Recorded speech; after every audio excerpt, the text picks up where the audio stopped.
Hello friends, welcome to Sangeetha's food gallery.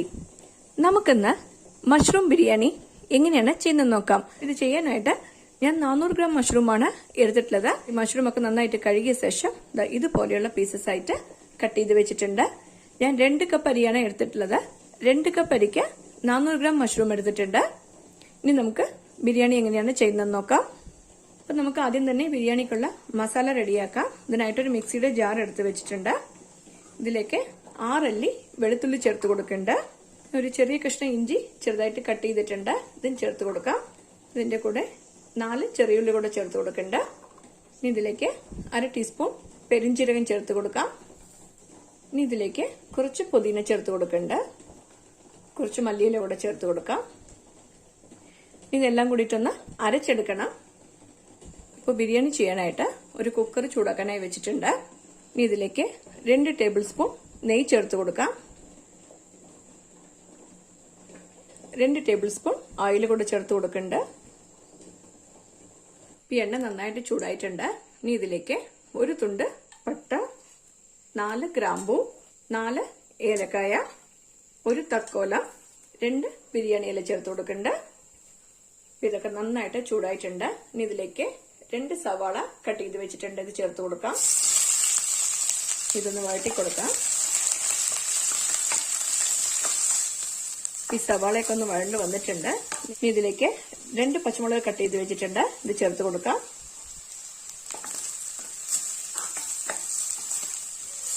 ഈ സവാളയൊക്കെ നന്നായിട്ട് വഴണ്ടിട്ട് ഒരു ഗോൾഡൻ കളർ വന്നിട്ടുണ്ട്. ഇപ്പൊ തീ കുറച്ച് വെക്കാം. ഇതിലേക്ക് നമ്മൾ അരച്ചു വെച്ചിരിക്കുന്ന മസാല പേസ്റ്റ് ചേർത്ത് കൊടുക്കാം. ഇതൊന്ന് വഴറ്റി കൊടുക്കാം.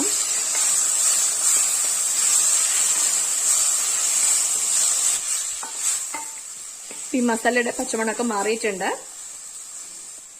ഇതിലേക്ക് 1/2 ടീസ്പൂൺ മഞ്ഞൾപ്പൊടി ചേർത്ത് കൊടുക്കാം. 1 ടീസ്പൂൺ മുളക് പൊടി ചേർത്ത് കൊടുക്കാം.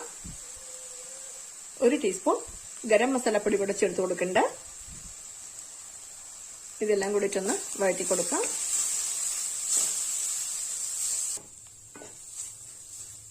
പൊടികളുടെ പച്ചമണമൊക്കെ മാറിയിട്ടുണ്ട്. ഇനി ഇതിലേക്ക് 2 തക്കാളി കട്ട് ചെയ്ത് വെച്ചിട്ടുണ്ട്, ഇത് ചേർത്ത് കൊടുക്കാം.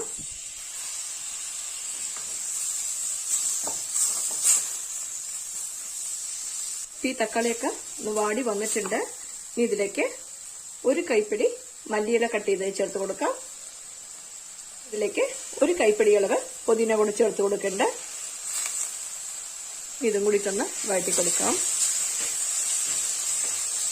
ഇതൊക്കെ നന്നായിട്ടൊന്ന് വഴറ്റി കൊടുത്തിട്ടുണ്ട്. ഇനി ഇതിലേക്ക് കട്ട് ചെയ്ത് വെച്ചിരിക്കുന്ന മഷ്റൂം ചേർത്ത് കൊടുക്കാം.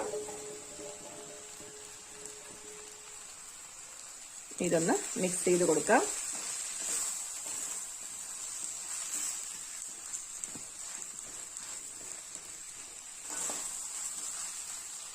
ഇനി ഇതിലേക്ക് 1/4 കപ്പ് തൈര് ചേർത്ത് കൊടുക്കണ്ട.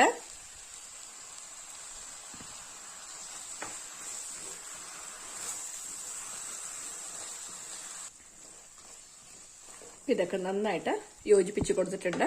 ഇനി ഇതിലേക്ക് 1 ടേബിൾ സ്പൂൺ നാരങ്ങ വെള്ളം ചേർത്ത് കൊടുക്കാം.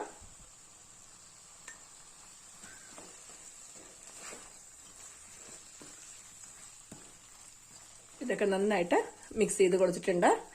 ഇനി ഇതിലേക്ക് വെള്ളം ചേർത്ത് കൊടുക്കാം. ഞാനിപ്പോൾ 2 കപ്പ് അരിയാണ് എടുത്തിരിക്കുന്നത്.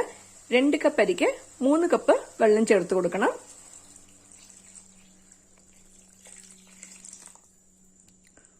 ഒരു കപ്പ് അരിക്ക് 1.5 കപ്പ് വെള്ളമാണ് ചേർത്ത് കൊടുക്കേണ്ടത്. ഞാനിപ്പോൾ 2 കപ്പ് അരി എടുത്തിരിക്കുന്നത് കൊണ്ട് 3 കപ്പ് വെള്ളം ചേർത്ത് കൊടുത്തിട്ടുണ്ട്. ഇതിലേക്ക് ആവശ്യത്തിന് ഉപ്പ് ചേർത്ത് കൊടുക്കാം.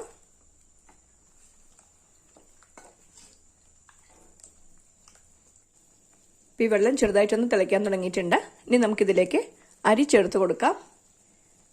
ഞാനിപ്പോൾ 2 കപ്പ് ജീരകശാല അരിയാണ് എടുത്തിട്ടുള്ളത്. ഇതിനെ നന്നായിട്ട് കഴുകിയിട്ട് 20 മിനിറ്റ് വെള്ളത്തിൽ കുതിർത്ത് വെച്ച ശേഷം വെള്ളമെല്ലാം കളഞ്ഞിട്ട് എടുത്തു വെച്ചിട്ടുണ്ട്. നമുക്കിത് ചേർത്ത് കൊടുക്കാം.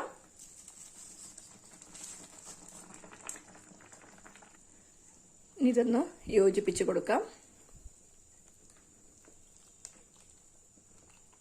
ഇതൊക്കെ നന്നായിട്ട് യോജിപ്പിച്ച് കൊടുത്തിട്ടുണ്ട്. ഇപ്പം ഞാൻ ടേസ്റ്റ് ചെയ്ത് നോക്കി, ഇതിൽ ഉപ്പും എരിവും എല്ലാം കറക്റ്റായിട്ടുണ്ട്. ഉപ്പോ എരിവോ മതിയായില്ലെങ്കിൽ ഈ സ്റ്റേജിൽ ചേർത്ത് കൊടുത്താൽ മതി. ഇതിന്റെ മുകളിലായിട്ട് കുറച്ച് പുതിന കട്ട് ചെയ്തത് ചേർത്ത് കൊടുക്കാം. ഇതിലേക്ക് കുറച്ച് മല്ലിയില കൂടെ ചേർത്ത് കൊടുക്കാം. ഇതിലേക്ക് 1 ടേബിൾ സ്പൂൺ നെയ്യ് കൂടെ ചേർത്ത് കൊടുക്കുന്നുണ്ട്. ഇനി കുക്കർ ക്ലോസ് ചെയ്ത് വെയിറ്റ് ഇട്ട ശേഷം 1 വിസിൽ വെച്ച് 5 മിനിറ്റ് സിമ്മിലിട്ട ശേഷം ഓഫ് ചെയ്യാം. ഇപ്പൊ കുക്കറിലെ പ്രഷറൊക്കെ പോയ ശേഷം കുക്കർ ഓപ്പൺ ചെയ്ത് വെച്ചിട്ടുണ്ട്. ഇനി ഇതൊന്ന് ഇളക്കി കൊടുക്കാം.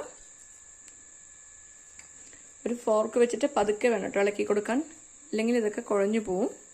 ഈ അരിയൊക്കെ കറക്റ്റായിട്ട് വെന്ത് വന്നിട്ടുണ്ട്. അപ്പോൾ അടിപൊളി ടേസ്റ്റിൽ നമ്മുടെ മഷ്റൂം ബിരിയാണി റെഡി ആയിട്ടുണ്ട്. നിങ്ങളും ഈ റെസിപ്പി ട്രൈ ചെയ്ത് നോക്കണം. ഇഷ്ടമായെങ്കിൽ ലൈക്ക് ചെയ്യാനും ഷെയർ ചെയ്യാനും സബ്സ്ക്രൈബ് ചെയ്യാനും മറക്കരുത്. നിങ്ങളുടെ ഫീഡ്ബാക്ക് അറിയിക്കും വേണം. Thanks for watching.